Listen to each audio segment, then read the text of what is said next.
আশুলিয়ার তাজরিন ট্র্যাজেডির এক যুগ পূর্ণ হলো আজ। তবে এখনও শেষ হয়নি নিহতের পরিবারের আহাজারি ও আহতদের চিকিৎসার আকুতি।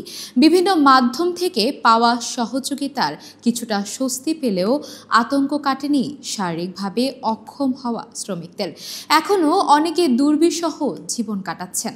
2012 সালের 24 নভেম্বর সন্ধ্যা 6:30টার দিকে আশুলিয়ার নিশ্চিন্তপুর এলাকার তোবা গ্রুপের আজরিন ফ্যাশন লিমিটেডে ভয়াবহ আগুনের ঘটনা ঘটেছিল। এ সময় কারখানাটিতে 984 শ্রমিক কর্মরত ছিলেন। তাদের মধ্যে 113 শ্রমিক জীবন্ত দগ্ধ হয়ে মারা যান। আহত হয়েছিলেন শতাধিক। যদিও নিহত ও আহতের সংখ্যা আরও বেশি বলে দাবি করেন বিভিন্ন শ্রমিক সংগঠনের নেতাকর্মীরা। কারখানাটিতে 1163 শ্রমিক কাজ করতেন বলে জানা যায়। দেশের ইতিহাসে তৈরি পোশাক শিল্পে আগুনে একসঙ্গে এত শ্রমিক হতাহতের ঘটনা এটাই প্রথম। ভয়াবহ এই আগুনে কারখানার সকল মালামাল ও ভবন পুড়ে যায়। এরপর থেকেই ভবনটির কার্যক্রম একেবারেই বন্ধ।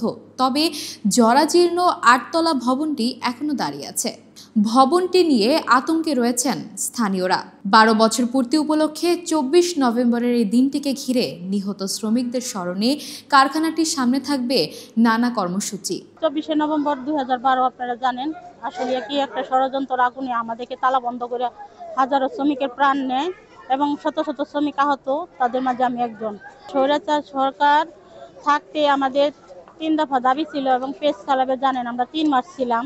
আমাদেরকে পুলিশ দিয়া ভোর 4টা বাজে পিটাইয়া আহত করে মেডিকেলে পাঠিয়ে দিতে, তারপরও আমাদেরকে ক্ষতিপূরণ দেয় নাই। তো বিগত সরকার আওয়ামী লীগ সরকার বিগত সরকারের নেতাই ছিল এই দেলোয়ার, যার কারণে বিচারটা আমরা পাইনি।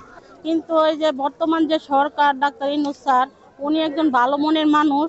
ওনার কাছে আমাদের আশা যে ওই স্বৈরাচারী সরকার যা করতে না পারছে উনি আমাদেরটা বাস্তবায়ন করবে। আপনারা যদি আমাদের ক্ষতিপূরণ দ্রুত না করেন, আমি যদি না এই সকলের সামনে মিডিয়াদের সামনে কথা দিলাম, আমি নিজে আত্মহত্যা করব, কারণ আমার সংসার চলে না, আমার ঋণের বোঝা অনেক। আমি 4তলায় ছিলাম। 4তলায় আমি তো দেখছি মনে করো দোজকের আলামত দেখছি। আমার সামনে মনে করো কত ভাই বোনেরা পড়ি মারা গেছে।